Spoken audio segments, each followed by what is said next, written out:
Today, you can buy a bag of bleached white flour for less than a cup of coffee. The average sandwich loaf sitting in your pantry is whiter and softer than anything bakers could have imagined centuries ago. In the 1530s, inside the court of King Henry VIII, white bread carried an entirely different weight. It functioned as a display of wealth and royal power, distinguishing the king's table from the rest of the country. The Assize of Bread was a strict law sorting the population into 5 legal tiers based on ingredients. At the bottom sat horsebread, baked from beans and bran for the poor. At the apex sat the manchet, reserved for nobility. In Tudor society, the bread on your plate was an explicit, legally enforced indicator of your standing in the social order. Supporting the king's table required a massive logistical machine.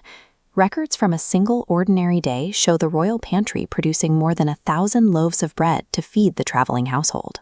A recipe recorded by Gervase Markham demanded a specific standard for this elite bread. The flour, he wrote, had to be as white as snow. To achieve that blinding white color, Tudor bakers had to intentionally discard nearly half of the wheat they started with. We are recreating this recipe today as a physical experiment, milling the grain and firing the oven to understand the economics of that waste. Reproducing this 400-year-old loaf is a way to see how the simple act of baking was once used to draw a line between the king and his subjects. Achieving that white crumb depends on a step called bolting. This involves passing whole grain flour through extremely fine muslin cloth at least twice. This catches the rough fragments of the grain. The bran, the germ, and any colored particles are trapped in the fabric, leaving only the fine, starchy dust in the bin. This process sacrificed nearly 50% of the starting wheat weight. The discarded bran was either sold as cheap chaff or fed to the household pigs. For a peasant working a small strip of land, this practice was incomprehensible. They milled their harvest whole and baked dark, grit-filled loaves because they could not afford to lose those calories. The upper class discarded those calories intentionally. The lighter loaf was a visual proof that the household possessed the wealth to throw food away. Once the flour is bolted, the dough requires leavening. Instead of commercial packets, Tudor bakers used ale barm. Barm is the thick foam scraped off fermenting beer. Using it created a symbiotic loop within the estate. The brewer's vats provided the yeast that allowed the baker to raise a dough in about 30 minutes. The mixing process requires very little water. This low hydration results in a dough so stiff and unyielding that it feels like a heavy block of clay. You cannot knead this by hand. Period sources instruct bakers to use a brake, a wooden mechanical lever mounted to a counter, to fold and crush the dough. If no brake was available, the instructions were to wrap the dough in a cloth, lay it on a board, and literally tread it underfoot.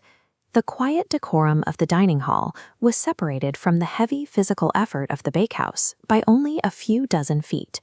The most refined loaf on the king's table relied on labor that was intentionally kept out of sight. The final dough is shaped into small 6-ounce portions. The equator is scored with the back of a knife, and the top is pricked to let steam escape before it enters the wood-fired oven. Access to the oven was a primary means of control. Because stone, fuel, and labor were expensive, most villages had only 1 or 2 ovens, and they almost always belonged to the local lord. Estate accounts show that peasants were charged a fee to use the manor bakehouse. The lord essentially taxed his servants for the right to bake the lower quality bread they were forced to eat. The elite manchet and the peasant brown bread were 2 ends of the same economic system. One existed to distinguish the ruler, while the other provided a steady stream of revenue from the ruled. The finished loaf weighs exactly 6 ounces, having lost 2 ounces of water in the heat. Cutting it open reveals a fine, even crumb. The flavor is sweet and almost buttery. There is no grit or bran fiber to catch in the teeth, giving it a softness that the household brown bread lacked. It tastes like an idea of bread, refined until only the most flattering parts of the grain are left. It is an artificial experience, detached from the agricultural reality of the wheat. This hierarchy lasted until the Industrial Revolution.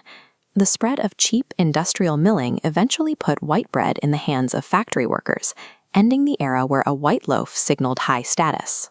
The manchet functioned as a status symbol because of the waste involved in making it.